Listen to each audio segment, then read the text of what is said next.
will fly.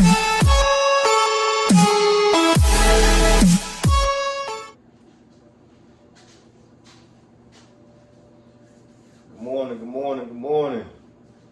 And I start, I'm gonna try to do a little small prep video real quick.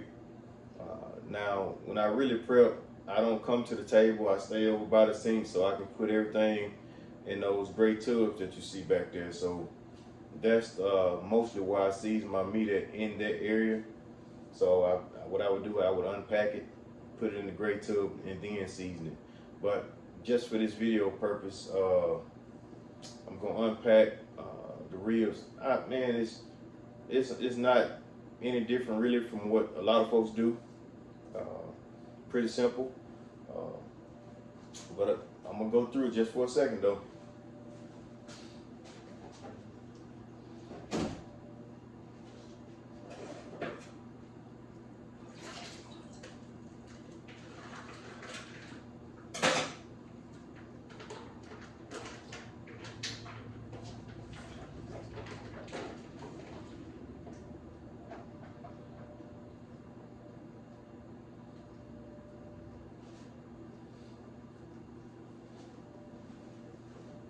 All right, let's start out with a slab of rib, spare ribs. What I get is that 5.2 down cut. I just like it. It's not too big. Don't have a whole lot of fat on it. I don't have to come in and trim this off. It cooks down nicely when I cook, so I'm not having to really come in and trim a whole lot off. If you do that, you know, that's your preference. I'm not knocking what anybody else does. So again, if that's what you want to do your thing.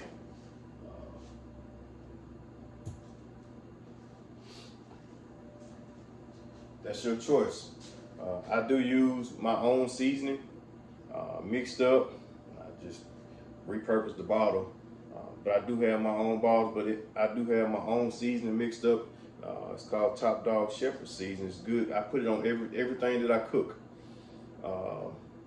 Matter of fact, a couple guys from here on YouTube has ordered some. I know it's a guy that's planning on using some in the competition. Man, I really appreciate that. And I'm looking forward to hearing back from you just how everything worked out. But what I do, since I don't do any trimming, what I like to do is just like many folks do, I pull that membrane off the back of it.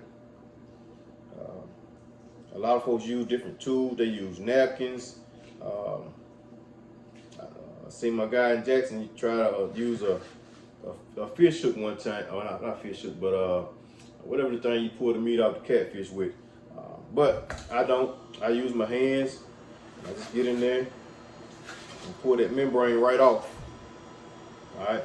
You can leave the membrane on if you want to. That's your choice. That's your preference. It's whatever you want, man. Again, this is your meat. This is what you're cooking. That's your choice. But when I'm seasoning, I like to season on the back. And see, a lot of people cut this little flap right here on the back of this meat off, on the back of this rib. This right here, so they can get that even cook up under there. Man, I leave it on. Look, I'm not about trimming a whole lot of stuff off just because. I mean, you can trim it off and you can use it somewhere. So if you choose to cut this meat off of here, I wouldn't say throw it away, man. Repurpose it, put it somewhere else. That's what I would do. But I season here. A lot of folks sprinkle with their hands. I'm not sprinkling with my hands. Get a nice little coat on the back side of this rib. Make sure all of it's covered.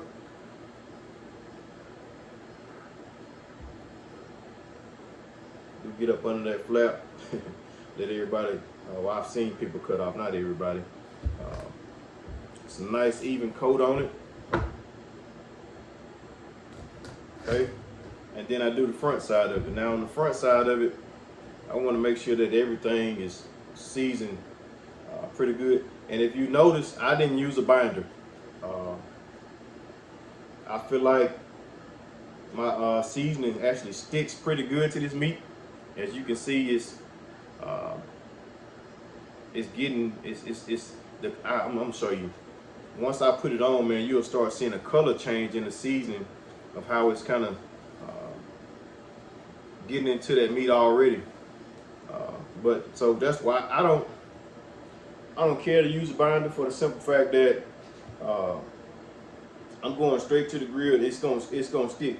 If you've seen previous videos, my ribs normally get a nice color from this seasoning.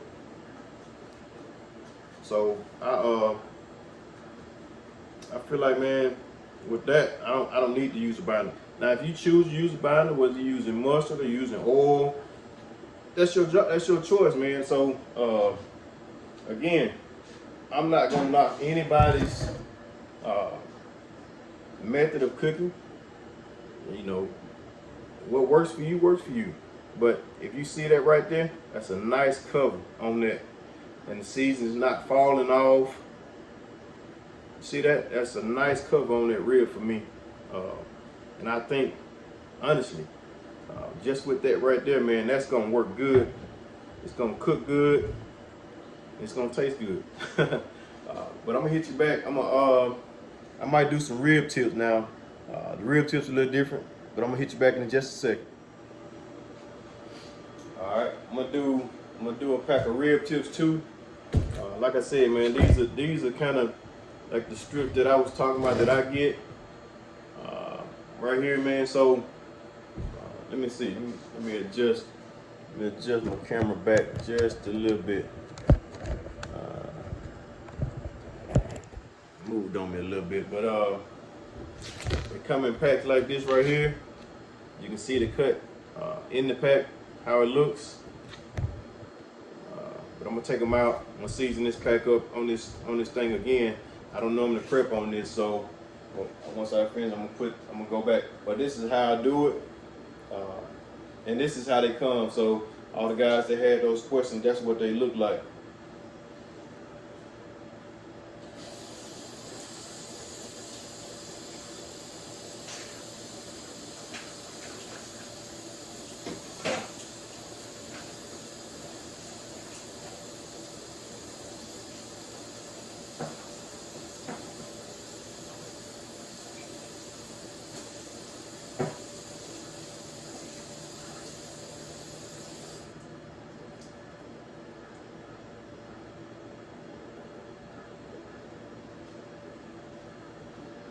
All right.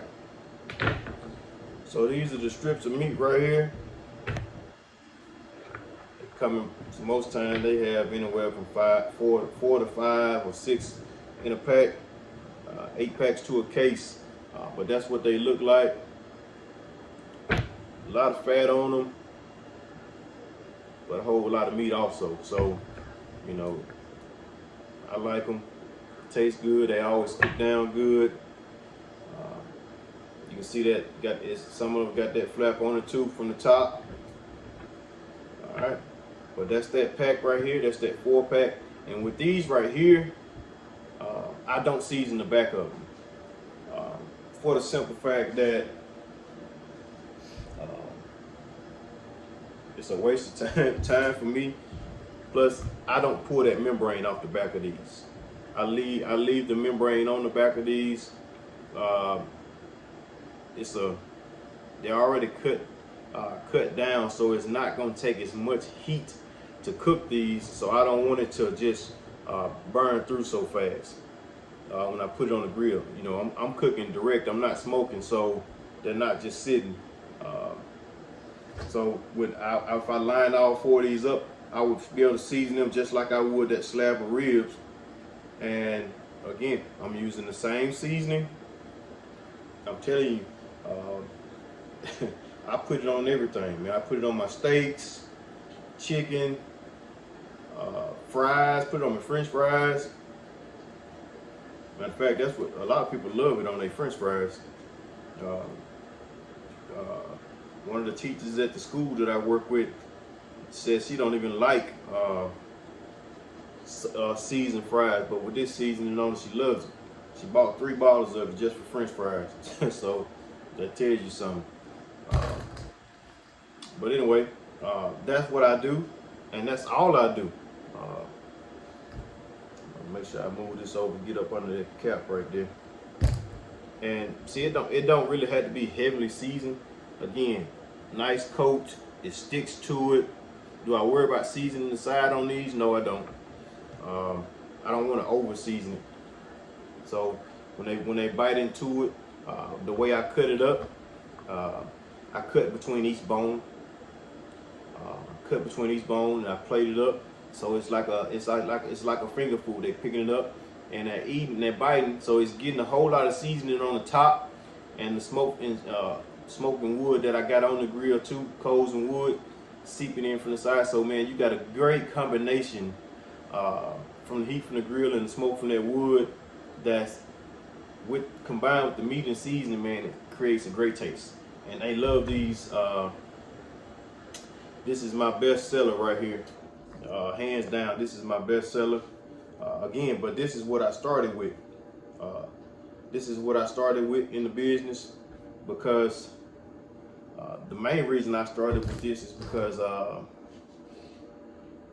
working with my dad, seeing how successful he was with it, just seeing the reaction from it. And I wanted to try to, once I moved off and ventured off, I wanted to kind of see would another area react to the same type of meat. And man, they have gotten to the point to where they just love it. They love the taste of them. They love the flavor. And man, I run out, it's like chaos out there. I remember one day I ran out and folks was sitting out just waiting in the cars. Waited a whole hour just for some rib tips. So I'm blessed, and I'm very thankful that God has blessed me with the business, blessed me with the opportunity. So I never take credit for it, man. It's all God. God does everything for me. He's just giving me the ability and the gift to go out and be able to provide for my family in such a way.